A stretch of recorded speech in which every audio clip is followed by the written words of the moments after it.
You can do so much as the stepmom, and you have so much more control over your life than you think that you do. Welcome back to the Sunshine Café, where we pour positive back into the world and elevate how you lead life with encouraging and faith-aligned conversations. Let's dive in. Hello and welcome back to the Sunshine Café. I'm Lisa Roers, your host, and I'm having a hard time not laughing because my good friend here, Alicia Krasko, and I were just chatting for like the longest time, and I'm like, I probably should start recording on this podcast, but you're going to love her. She has some really great insights for families. You know, our family, this core thing that we call families is just such an important part of our lives. And what happens when you start blending that family? All kinds of things go sideways and haywire and upside down. Sometimes there's pieces of it that work really well. And a lot of times there's things that you just never expected were going to be part of the equation at all. And my friend Alicia here is really great at navigating that and giving some really helpful advice for how to work through all that. So, Alicia, welcome to the program. Hi, Lisa. Thank you so much for having me. It was a really nice introduction, so thank you. You're so welcome. Well, you and I have just such a, I don't know, it's just like the energy that we just have always had great conversations. And I'm really looking forward to this, not only because I love you and love chatting with you, but because I think this topic is so important because our families are like, man, we live here, we breathe here. So when you have a blended family or when things kind of go sideways, all of it is affected and sometimes dumped upside down. Yes, So, absolutely. yeah. One of the things that we are talking about just before is like how things go sideways and how you're like, we live here, we breathe here. This is our family. This is like we're supposed to rest. And every stepmom starts out and they're like, everyone likes me, and I love kids. Like, how hard could this be? Pull up a chair, girlfriend, let's chat. And then the types of stepmoms I typically tend to attract for coaching or like in my community are very type A, very driven, very ambitious, just killing it at work. And then they get home and as a stepmom, like it's not going well, right? And so they're like, I don't understand like how I can be so good in this arena, but in this arena of my life, it's so hard. And especially if you are driven and you have a stressful job and then you come home and typically what do you want to do? You want to rest. But then you come home to what feels like unrest in your house. Maybe you feel like an outsider. Typically, a lot of stepmoms do. I would be hard pressed to find you a stepmom that has never felt like an outsider. But then they come home and they want to rest and they're like, I don't understand how I can make this better. I didn't break this, so I can't necessarily fix it.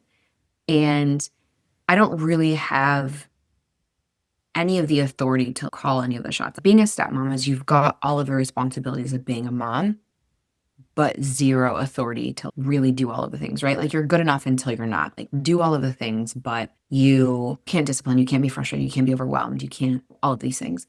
And so I think that's where stepmoms struggle because I hear this so many times from stepmoms. Like I feel like a guest in my house or I feel awkward. Like, I mean, every family's got their things, right? Mhm. But I should just be able to relax in my own house that I'm paying for. But then there's this dynamic, depending on your schedule, like they don't feel like that. Yeah, and I'm sure a lot of it depends on the age of when you became a stepmother as well. Like if you married into that when the kids were really little, it might be a little bit different than when they're older. So how do you work with people through that? You are so right, Lisa, because it definitely matters and it factors in like when you showed up on the scene, if you will. So if they're really young and your stepkids don't know a life without you, then there's even more of a level of comfortability. Like I had a couple days ago put out a reel about the difference in standards for my daughter versus my stepkids. Where with my daughter, like I was telling you, we were just on vacation. Saturday was like, I'm so jet lagged. What I need to do is I just need to take a nap. And so I was like to my daughter, hey, I'm going to go lay down for 20 minutes and I'll be back. I can say to her, like, hey, I'm feeling anxious or I'm feeling frustrated or I'm feeling a little overwhelmed. Like, give me a few minutes and I'll come back to you. Mm-hmm. I can vocalize that to her. But with my stepkids, when I came into their life, they were 8 and 11. I didn't have that rapport with them. I didn't have this comfortability to go lay down because me and like a lot of other stepmoms feel like anything we do or say is being reported back. So what I tell stepmoms, like how to answer your question, like how to navigate that is at the end of the day, you need to take care of you. Because if you are not taking care of you, who do you think is going to take care of you? Right. You need to make sure that you are fed. Let's start there. Like, make sure we're eating. Make sure we are getting the rest that we need to get. We don't need to be up Googling late at night, like how we're going to go to court or, what to do if, my stepkid's mom does this or says that, or they do this or see. Let's not do that. And more importantly, especially navigating something as complicated as blending a family or being a stepmom, please get outside support. Because I, very type A, very driven, very all of the things that I seem to attract, was like, you know what? At least I'll just try harder. I'll just persevere. It'll just get better. And it doesn't get better because you don't really know what you're doing, right? Like, think of like when you became a mom and you're like, I'll just figure it out. And then you're like, wait, I can't figure this out. So then you talk to your friends like, hey, how did you do this? And a lot of stepmoms don't have other stepmom friends that have navigated that or been in that situation. And they're like, I don't know, they're just kids, or I don't know, like, how bad could it be? And you're like, it's really bad. I'm dying. Help me. Yeah. So please get the outside support.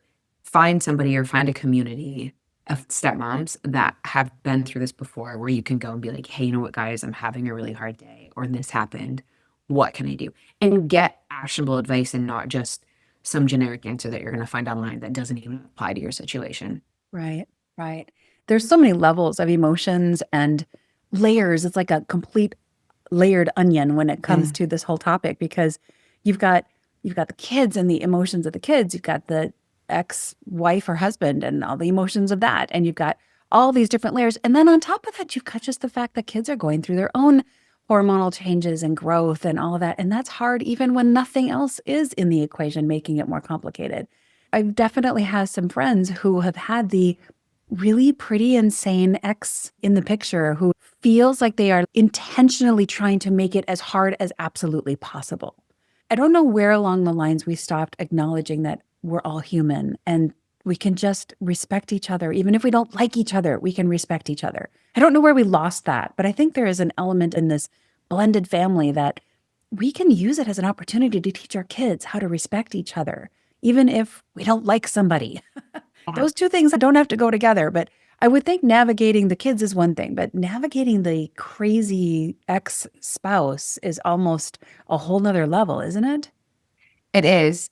And to kind of tie that back in, like navigating the kids, if you become a stepmom when your stepkids are teenagers and you don't have kids of your own, that is a really hard thing to learn to navigate, because as teenagers, they're starting to naturally pull away, right? They're starting to like find their independence or assert their independence. And we were talking about this before we started recording, but as women, we typically tend to take things a lot more personally, specifically stepmoms as well. Like, okay, so my stepkid's not engaging with me because they hate me, or I'm evil, or their mom said this. And when they're teenagers, they're just naturally pulling away. It doesn't matter what you do. They're doing that to their own parents too. Right. And so that's just the nature of the beast. But then if you factor in that you've got this ex or your stepkid's mom or other parent that's making your life hell, for lack of a better word. That's what so many people say. Like, we don't fight about anything but them or her. And it's like, I 100% hear you. And this is maybe like a little bit of like a warped ideology on it. But I think if this other person that you have to contend with, this other person that you're co-parenting with, if they make things difficult and you know that they just make things difficult, sometimes it is almost easier that they're always difficult because that is your expectation. They're just difficult, rather than sometimes they're difficult, sometimes they're nice, sometimes they're difficult. It's not this like high and low of like, what am I getting today? It's just, okay, I'm going to manage my expectations. I'm going to lower them a lot and just be like, okay, Lisa, you know what? We know that this other person is just going to be a difficult situation. Yeah. And that is what it is. But you have, again, it goes back to, you need to take care of yourself. And if your partner is like, oh my gosh, look what we just got. Look at this text message. Look at this email. Look at this interaction. Or can you believe that they said this, that? Yes, I can believe that they said that. You can lower your own expectations. You can't do it for your partner. But then also make sure that you have a life outside of being a stepmom, because it will consume you 100%. It will absolutely consume you. So make sure that you've got friends that aren't stepmoms, and make sure that you're not like, guess what, Lisa, guess what happened this week? Like relaying or reliving everything about what's going on to them, because then guess what? The next time you see them, they're going to be like, what happened with whatever situation? You're not thinking about it anymore, but then they're perpetuating it, right? So you just have to make sure that you've got a life outside of being a stepmom. Just like you have to have a life outside of being a mom, outside of being a wife. Like you still have to be you. And I feel like so many stepmoms, me included, so throw myself under the bus this whole entire podcast, but like it's so easy just to get wrapped up into it. Like, oh, I can make this better. Like if I just try harder, if I just persevere, like I'll just make it better. No, I won't. I'm going to be burnt out and frustrated and overwhelmed. But you don't know that when you're coming in. So take care of you. Even if the other house is really difficult, make sure that you're taking care of you. You can be a soft spot for your partner and say, I'm sorry. How can I support you? What does that look like? Mhm. Because support to me is different than what it looks like to you, Lisa, or like to whoever it is. And so how can I support you? What does that look like to you? And give me the specifics because I want to know. Like I will. Yeah. Yeah. Yeah, I love that. Actually, I used to, on the communication side, someone had told me about, you have to be as specific with your spouse as you are with the McDonald's drive-through. Like, do you Yeah. want ketchup on that or not? Give me all the details. Yeah, give me all the details so I know exactly how to respond in a way that really meets your needs. That's exactly what we're trying to get to. But the whole concept, lowering expectations is a huge one. Don't feed the dragon. They always say that, whatever you feed is what grows. So if you're feeding the negativity, it's going to grow. But if you expect it, and if you really go into every single conversation or interaction with those people as just like, okay, I expect 0. If this doesn't end up an all-out battle, I'm going to call it a win. If you take it from that perspective, then it's like, great. Hey, we just had a text conversation and we didn't end up using any 4-letter words. That's amazing. Right? Yeah. And it's a win, it's a win. And your point is so true about the fact that, like, I have a teenager right now and he's doing exactly what you're talking about. He's pulling a little bit away from me, but I understand from all the years that I have with him that this is a process of his growing, not necessarily something personal for me. And a stepmom walking into that situation wouldn't have that. But the thing that breaks my heart more than anything in these kinds of situations is how the kids end up being the rope in the tug-of-war game. Because no matter what age they are, it's not their fault mom and dad didn't decide to stay married. And we put all the pressure on them to absorb and try to be the peacekeeper sometimes, or try to, what did mom say? What did dad say? Oh, tell me what mom's doing. Tell me what dad's doing. And they shouldn't have to be the spy in the I program. agree. Yeah. So, I always like to say that they're like the pawns in chess. yes. They just move around. And kids are resilient, yes. But I think especially in a divorced family, it's very pressed upon them to like be resilient, or they're just thought of to like, oh, they're going to be like, they're super resilient because they just know they're going back and forth and back and forth. And the transitioning from one house to another house, like sometimes you have a house that is pretty structured, pretty routine, pretty everything in its place kind of house. And then you've got another house that maybe it's a little more lax. They don't have as many rules, or, they can stay up late, or, the houses differ on chores, or they differ on rules, they differ on technology, like all of the things. And I hear this a lot from stepmoms, like when the kids are transitioning back and forth in between the houses. Well, I don't know what kind of mood the kid is going to be coming back to our house in, or, we have to deprogram them from whatever it is, right? And I always say, give that kid grace, because like you said, they didn't choose this. They didn't choose for their parents not to be together. Do you know how hard it is to live out of a suitcase, or to live out of a laundry basket, or to live out of your backpack? And depending on what your schedule is, like sometimes your custody schedule, like sometimes it's crazy, like 2 days with mom, 2 days with dad, 5 days with mom, 2 days with dad, and you alternate like the 2-2-5 or 3-2-2, or like a week how on, do you week even off. keep track of where you're waking up that day? Like, where did I wake up Exactly. today? Am I in what state am I in? Yeah. Exactly. And so when you've got these crazy custody schedules, as adults, they're confusing. And supposedly we have like completely developed brains, right? And then you've got these kids that are still trying to learn the ropes of life. And we expect them like, why don't you remember your shoes? Or why don't you remember your coat? Or why don't you remember your sweatshirt? Or what do you mean you left it at, whoever's house? How could you do that? There are so many things that are going on in them. Like they've got school, tests, sports, friends, and your parents are divorced, and maybe it's a contentious situation, whatever it is. I don't know about you, but I forget things. Absolutely. And my daughter forgets things. And so if my husband and I were to ever get divorced, I can guarantee you, going back and forth between houses, she would forget things. My stepkids forgot things. People just forget things. It's not because they are your stepkids. Right. It's so hard on the kids. There a way that you can make it better. Like you had talked about stepmoms and how, they, feel like they don't have so much control and it's just everything is spiraling. I think that's the biggest myth. I absolutely believed it for the longest time. Like, I don't have any control in this. Like, I might as well give up. I can't do anything here. You can do so much as the stepmom, and you have so much more control over your life than you think that you do. But it's really easy to get into that, like, pity party of one, your table is ready and it'll be ready for you forever, right? There are so many ways that you can influence them. You can be that kind person that is always there for them, that always shows up for them. If they are teenagers, let's say, and they're going through a hard time, like you guys could bond over whatever it is that they're doing that maybe that you like. Or I always use this analogy like on my podcast, but my stepson is a gamer. I am not. I'm not a gamer. It's not my thing. I don't like it, but I know it's really important to him. And so when he was in the house, because both my stepkids are out of the house at this point, I would go and sit with him and watch him play video games. Not the most fun thing that I've ever done in my life, but it's a way for me to get in his world. And we've bonded like over other things outside of that, but this is something that is really important for him. And he plays with friends, like local friends or, people online. What is this like? Or, hey, what's going on? Or can you explain this to me? And so later I can ask, obviously not while he's playing the video game, but later I can go back and like ask questions like, hey, what is this game about? Or how do you, whatever it is. And it's a way for you to be something other than like a parent, because honestly, more often than not, your stepkid isn't looking for another parent. They're not looking for somebody else to come in and be like, Lisa, you need to clean your room. Lisa, you need to pick up your socks. Lisa, you need to clean your bathroom. You need to do your homework. All of those things, right?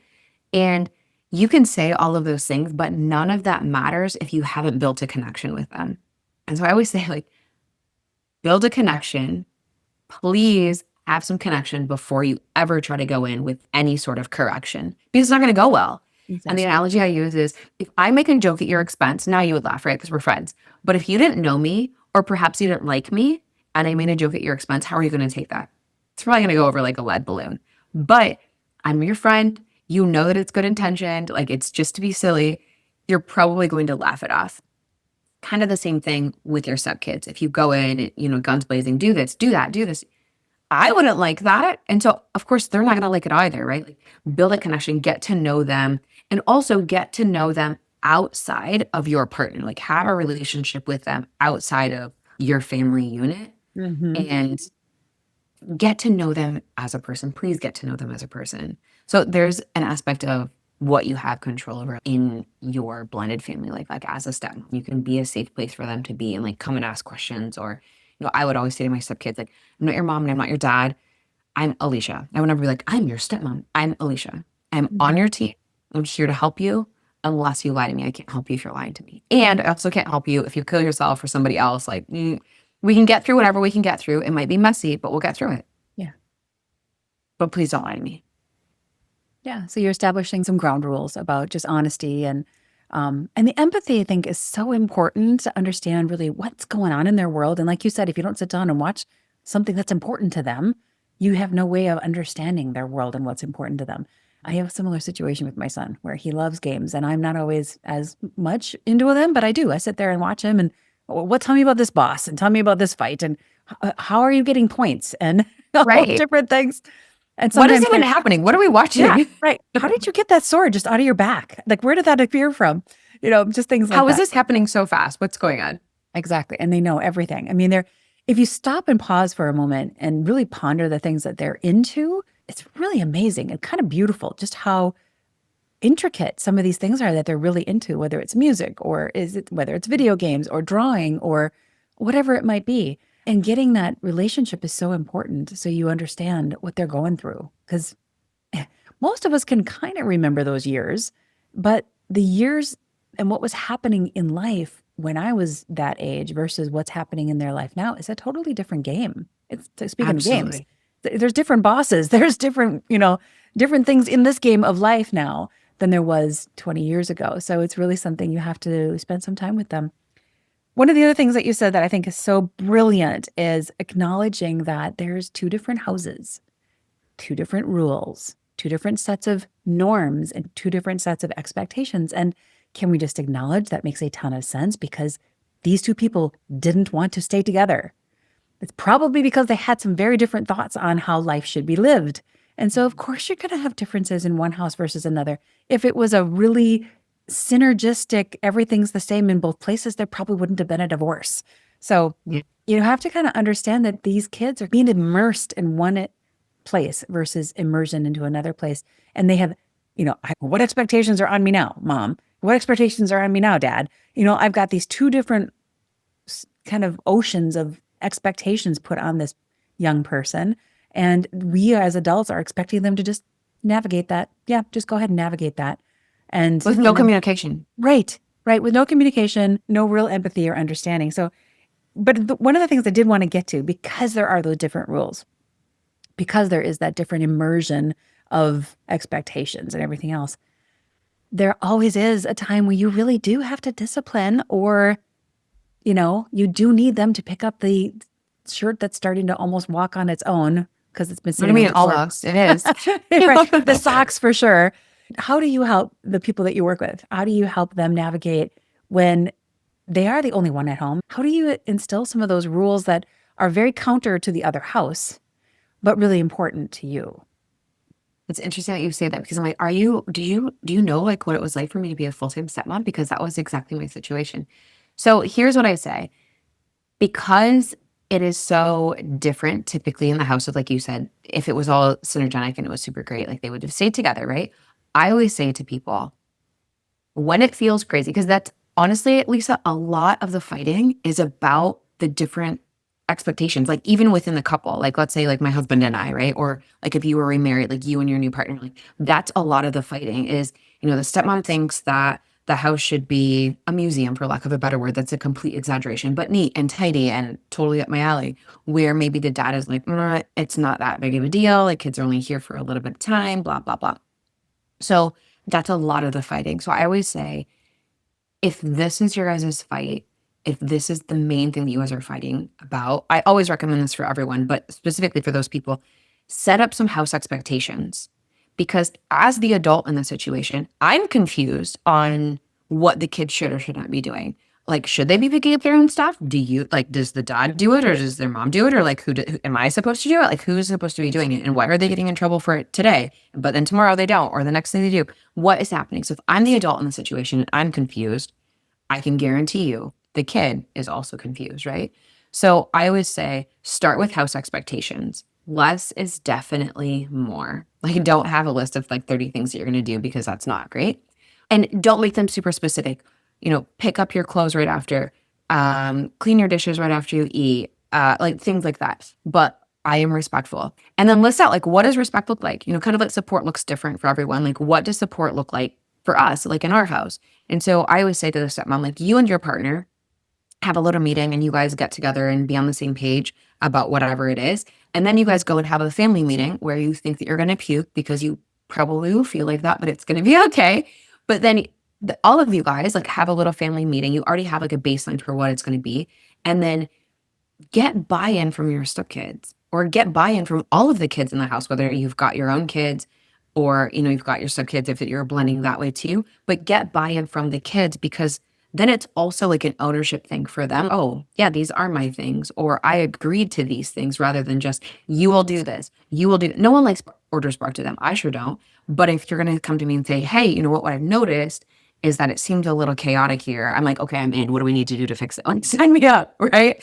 But get buy-in from them. I actually do have a free resource about this. If you go to aliciakrasko.com/expectations, it's in there, like how to set up house expectations for your house. It keeps everyone in line, the adults included. So it's not just for the kids, it's for everyone, just so we're all in the same team. We're all singing off the same sheet of music. But if you, as a stepmom, are coming in and you're trying to discipline straight away, it's not going to go well. Absolutely, it's not going to go well. Like I said, like connection over correction. But then also it's kid dependent.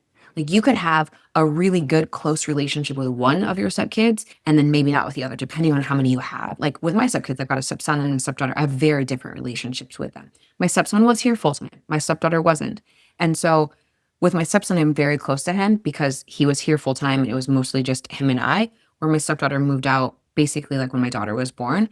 And our relationship is good, but it's very different. Like I have a lot more of like a jokey relationship with my stepson and not so much with my stepdaughter. It's more like business as usual. Not that we don't get along, but it's not as jokey. And so even just being mindful of like how you talk to them, like I could say something crazy sarcastic to my stepson and we would laugh about it, but he would get the picture. Like my husband used to joke to me, like, who's in charge here? The way you guys talk to each other like siblings. But I'm like, that's the nature of our relationship. The things that I would say to him, I would never say to my stepdaughter. Or if I would say something to my stepdaughter and then turn around and say it to my stepson, he'd be like, what's wrong with you? Are you okay? Like, you good?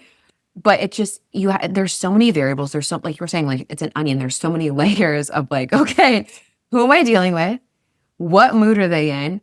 Can I check my tone? Can I check my face? What day have I had? Am I hungry? Am I tired? Like what? There's so many layers. So I would say build that connection. Please build that connection first before you try to go in and do that correction. And then in the house expectations, if you have it set up to where on specific days certain things are getting done, then you can go back and say, okay, well, on Tuesday, you had agreed that your room would be cleaned or homework is supposed to be done at 6 or whatever it is. So you've got some sort of basis to go off of. So they aren't these arbitrary rules that you just like made up and like sprung on them. Like your homework's not done and it was supposed to be done like as soon as you got in. Exactly. So it's quite complex without like knowing somebody's specific situation. But that's a question. Your eyes are like, I love that. I love that your suggestion is to get the kids involved in setting those expectations so they are part of that equation. So it's not just one way I'm forcing these rules upon you, but it's like, hey, let's work together to figure out what's going to make this household work well. And picking your battles, so important. It's like if you know that there's a battle that's always there, could you lighten the reins a little bit on that particular one? And pick a different battle that makes a little more sense. I give you a battle that's never worth fighting. And I'm sure you have it because you have a teenager, maybe not because you have a boy, but eye rolling is not a battle to choose, right? It's not a battle to choose. Yeah. Like I rolled my eyes. Like as in don't roll your eyes at me kind of a thing? Yeah, like don't get into that. Do not get into a battle of like, that's so disrespectful because you know what? I did it. I did it to my own mom. You know, I'm sure you did it. Like my 6-year-old does it to me and you're just like, whatever. And like we laugh about it because I don't want it to become one of those things. Yeah. But if they're doing something like that, that's not a battle. I used to be hard over on like nipping every single thing in the bud. And it's not worth it. Like it's not worth the turmoil in my own mental health. It's not worth the turmoil in my relationship with my husband, with them. It's teenagers go through that. Like kids have certain things, or you know, if they say something, hey, can you try that in a nicer tone? Or, oh, did you mean that to say as mean as it came out? Yeah. You know, you can just correct things like in the moment. But yeah, you definitely need to like read the room. Yeah. I have created a new word for that. Tell me. When our son gets that way, I just say, oh, you're kind of teenagery today. No. Yeah. I said, are you just tired or is everything okay? Or am I just kind of annoying you today? Oh, you know, and he'll answer, you know, where he's at. But I'll be like, I'm sensing a little bit of teenagery today. All right, let's pick this conversation up later. You know, just to acknowledge, you know, he's having a moment and that's okay. We forget that though. Kids have moments. Yes. Even your sub-kids. It's not that they hate you. It's just that they're having a hard time of whatever. Like they had somebody push them on the playground or they're fighting with their friend or they had a bad practice or test score or whatever it is, like didn't get enough sleep last night, they're hungry, all of these things. Like, yeah, it's not because they hate you. It's like they have moments too. Right. And we have moments and we've had 2 decades to figure it out. Right. They're still trying over there too. Yeah, right. So we've had at least 2 decades to figure it out, like to trial and error through it. You know, our kids are still trying to figure out, well, how to respond to when somebody betrays you. And one of the things I think that I found to be really valuable, actually 2 things. First of all, I love that you had said that you have a good relationship with one and not the other. And I just want to acknowledge that happens even with mothers, like direct biological mothers. Every person's different. And we can expect that because I don't get along with everybody either. Like there's just different people in the world. And it doesn't have to be anything wrong with you. It's just one person you've got a different relationship with than the other. And that's okay, even if you're a stepmom. But the other thing that I think is really valuable to get to is when you're starting to create those expectations, is to discuss the why and answer it for yourself first. Why Mhm. is this particular thing really important to me? Why do I care that the stinky socks are still on the floor? Why do I care that, fill in the blank?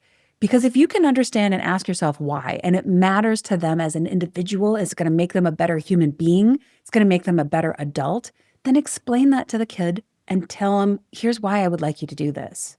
Because Mhm. I have found that if kids can really understand that there's logic behind it and you're not just trying to enforce your strength and power over them, they're a lot more willing to adopt your request. Here's why Yeah. I'd like you to clean your room, because someday you're going to be out of the house and you're going to have to manage your own apartment. And I want you to have these built in skills that you know how to take care of it. And Mhm. when you're walking all over your clothes or other things or your computer that's sitting on the floor, you're probably going to break it eventually, and that's going to cost money. So I want you to learn how to take good care of your things. And that's why having a clean room is really important. Just one example. But I mean, if you explain the why, I don't like it. Just so you know, as a person, I don't like it when you roll your eyes at me. It makes me feel like you're being really disrespectful. So um, you can roll your eyes, but when you do that, it hurts my feelings a little bit. And help them understand that you're a human being too.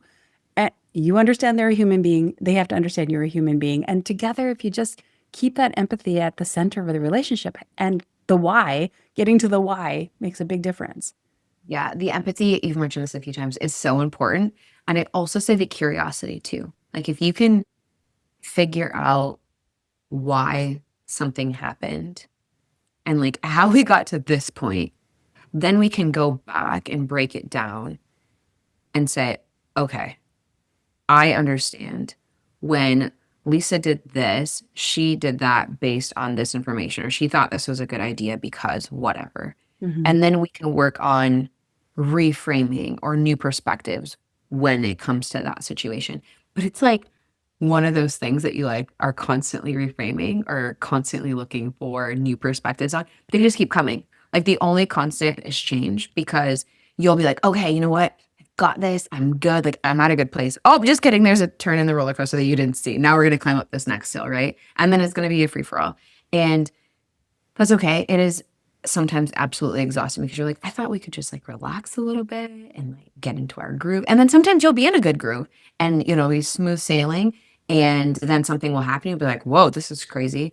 And it doesn't affect you as much as it affected you before because you've had a break, if you will, from like the chaos or the craziness of it. But then also you've got the tools now. And so you're not so easily knocked off balance. Mm-hmm. And so you're like, oh, you know what? I do remember this. And here's the thing that's so funny to me, and not funny like haha, but like funny like, that's interesting, is that you keep having the same lessons that you need to learn until you actually learn that lesson. It just keeps coming back until you actually learn that lesson. So again, if you can go back to being curious, like, why does this situation keep happening? Why does this keep happening? Like slow it down and just kind of like figure it out and process through that. And then another part of it is what part do I play in this? Which I think is kind of hard for someone to do because you get so caught up in like, well, if I could change that person, or if I could change the kids, or if I could change my partner, if I could change my in-laws, if I could change my family, societal's views, whatever, that's great. But also you still play a part. And what is your part? Let's figure that out. Are you contributing to the problem? And sometimes you are, and you don't even realize it. And that's also really hard to see. But then sometimes it's like, I didn't even realize that I was playing that part. And it doesn't make you a bad person. It doesn't make you terrible. It doesn't make you evil. You just didn't know. And you don't know what you don't know. And as a stepmom, as a mom, there's so many things that you don't know. Oh So my I'm like, goodness. Yeah. please get outside help. Please get outside help. Exactly. Oh my goodness. I'm not a stepmom, but I tell you, multiple times I've said to my son, hey, I messed up over here. I Yeah. own it. I messed up. I'm not always a great mom. I did something wrong here. And I just want you to tell you that I'm sorry. I should have handled that better. And I think that's helped him realize that I'm a person. I make mistakes. And so as hard as it is to acknowledge the things we're doing wrong, I think that does really help to see what part we're playing in that. And I love the point about staying curious and understanding these young people in our families are just young adults, young kids trying to navigate really unfamiliar waters. And a lot of times they're caught in the middle and they're broken and they're going to have to 2 decades on, they're going to have therapy for dealing with the issues that they're working through right now. So we just need to really handle them gently and be available to them and try to understand the perspective that they have. It's definitely the blind leading the blind sometimes. Yeah, exactly. Yeah. Yeah. One question that I ask my stepkids, or I have asked, like, especially when they're in the house, like, how am I doing as a stepmom? You know how scary that is?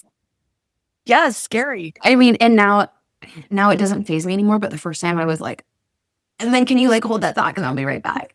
But like, that's really scary, right? Because you're going to open yourself up to whatever it is that they're going to say. But you need to ask this, Lisa, when you're not in a place where whatever it is that they say, you're just going to take personally, right? Yeah, when your capacity to handle change is not at its maximum. Yeah. You ask that question on a day where you had a really good day. You got a really good night's sleep. Then you can ask that question. Yeah, and just listen to what they have to say and be honest. And you do not have to respond. I always would say like, okay, well, tell me more about this or tell me more about that. And it's interesting because you see yourself from a different perspective or you see yourself in a different light. And something that you think might be really helpful is maybe not really helpful. Or something that you think isn't helpful is something that they really like. And you're like, that's the thing that you really like? Okay. Yeah, they may be, you know what? You come into my room and watch me play video games. And I really hate that. I know, right? The thing you are trying to do to kind of get close to them, they might be like, that's the one thing that really bugs me. Don't do that. Or just like, don't talk to me like while it's playing, like while it's going. Oh, yeah. I'm trying to pay attention. Exactly. I'm like, okay. No, but I always applaud that when I get that kind of feedback. I'm like, hey, thank you. Thank you for telling me because I can't better meet your needs unless I know what they are. So thanks for letting me know. Yeah. Here's what I think that I'm doing is right. If I was in your shoes, this is what I would want me to do. Well, guess what? I'm not in their shoes and I'm not them. So I don't know. And I do this with my daughter as well. Like, just what do I do that you like? And same thing, like you had said to your son, like, are you being teenagery? Like, are you annoyed? What's going on? And, giving them that vocabulary and giving them that space to say whatever it is that they need to say. Like, you are in a safe zone here. At this point in time, you can say whatever it is that you need to say to me or you want to say to me. My feelings are not going to be hurt. No, in 5 minutes, like maybe not. But like right now, you're good, right? But then you have to make sure that you honor that and then don't use that and flip that back to them too. Exactly. Okay, now that you've told me all the things you don't like about me, I'm going to throw that back in your face and make you feel guilty for that. So we can't do that either. But agree, 100%. So many good lessons in here, Alicia. And I think it's not even just for step parents. I think it's could be also applied to nieces, nephews, cousins, in-laws. There's so many different things where we are navigating people who don't know us really well and where we need to get along with them, but we don't really know how. And I think these are just really little gold nuggets for people to take for how to navigate those waters. Oh, thanks. Thanks for having me. Yeah. Oh my goodness. Yeah. Tell people where they can find you because I know you have a podcast. Let's talk about your offerings so people know where they can find more good stuff on this topic. Okay, well, you can find me, all things Alicia, at aliciakrasko.com. I do host the Stepmom Side Podcast, but it's about more than just stepmom life because like you just said, these can apply to nieces, nephews, in-laws.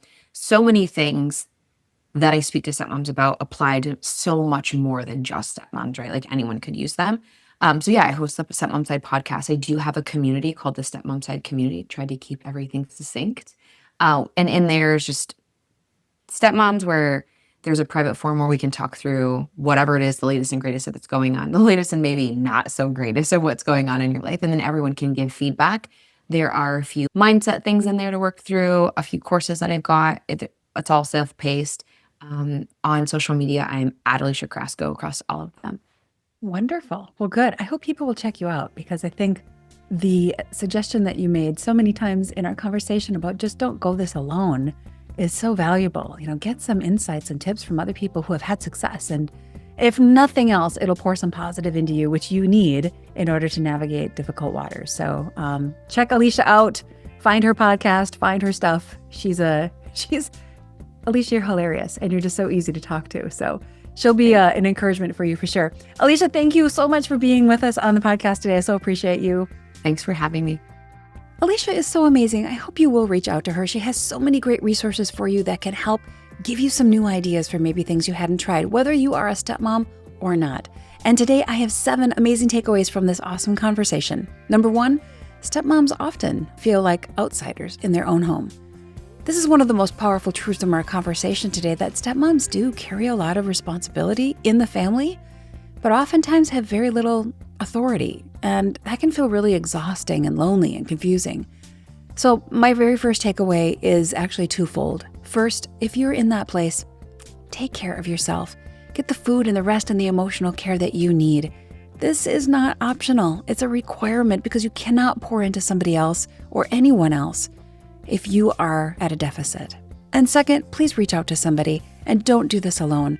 Outside support really does matter, and it'll help give you ideas and encouragement that you need along the journey.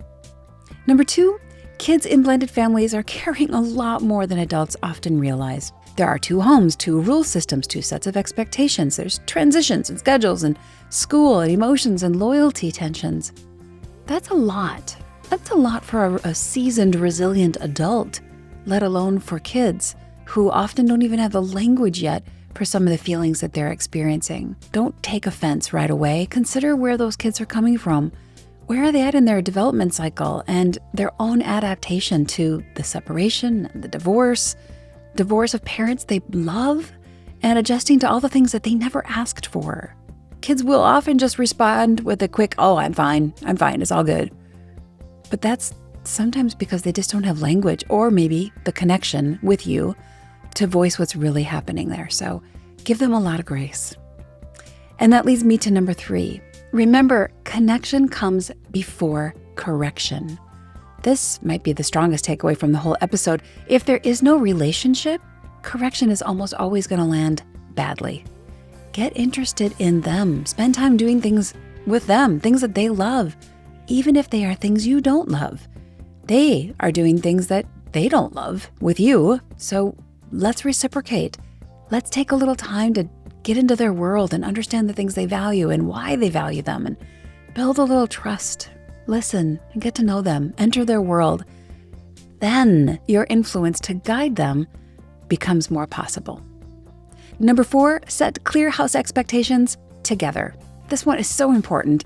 Check your communication, my friends. Rather than living in a constant state of confusion and arbitrary correction, or the unknown of daily rules changing without any warning, Alicia suggests that our families create some simple shared expectations for the home.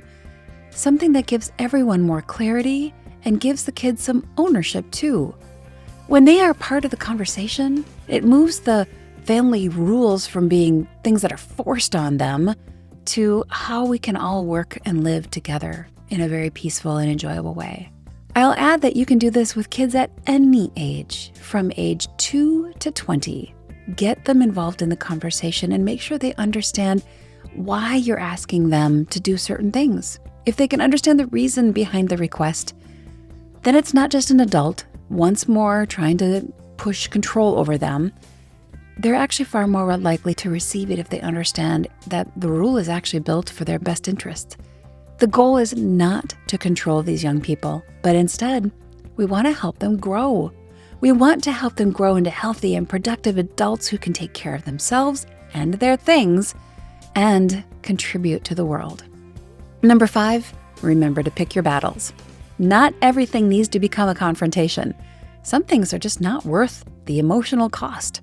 There are some things that are critical, things that contribute to safety for the kids, for the home, and all who are in it. But some things are mostly about opinion or a certain way of doing things. And when something surfaces that's more on the, well, I like things done a certain way, then just really pause to consider, is that something worth battling right now? Or could it wait for a day or time when all the humans involved are more willing to receive it? Number 6, stay curious and ask for feedback. Instead of reacting instantly to what is said, to the eye rolls or the attitude behind the words, just pause and consider, what else might be going on here? What kind of day has that person had? Is my tone or my attitude or my timing or my insecurities playing a part in this? Those kinds of questions and that posture of curiosity can really change everything. And when your emotional state is strong and positive, asking that powerful, albeit a little bit exposing question of, how am I doing as a stepmom can be really brave and really powerful. It will open the door to insight and humility, and ultimately will help you establish a stronger relationship with those other human beings. Finally, number 7. Remember that stepmoms have a lot more influence than they sometimes think they do. Even if you're feeling like you cannot control everything or influence everything, remember this all takes time, but you can still nurture, you can still be kind and loving, and you can still create a space of safety and steadiness and connection in the home, especially in a time when kids are feeling, well, anything but those things. You can bring grace to the situation. Grace for a situation those children did not choose. Grace for a marriage that was lost, grace for a new marriage that is still forming, and grace for the learning curve that everyone in the family has to navigate. Families are complicated. Human beings are complicated. We are complex creatures, and we need to learn to see the beauty and the blessing inside that complexity. Because when we do, then it doesn't quite feel as heavy. Hey friends, training our minds toward that attitude of gratitude is something we can all do to help build our resilience and avoid that heavy tendency we all have to ruminate on the negative and focus on just those things. So we can literally train our brains to start seeing the blessings and seeing the good in our complex and crazy lives. And if you are interested in this, I have a free guide that's going to help you with 7 ways to build a grateful mindset. You can check out the link here below in the show notes to get your copy. All right, my friends, thank you so much for stopping by the Sunshine Café today. Until next time, be encouraged and inspired as you are leading your life, and I'll look forward to seeing you back here next week at the Sunshine Café.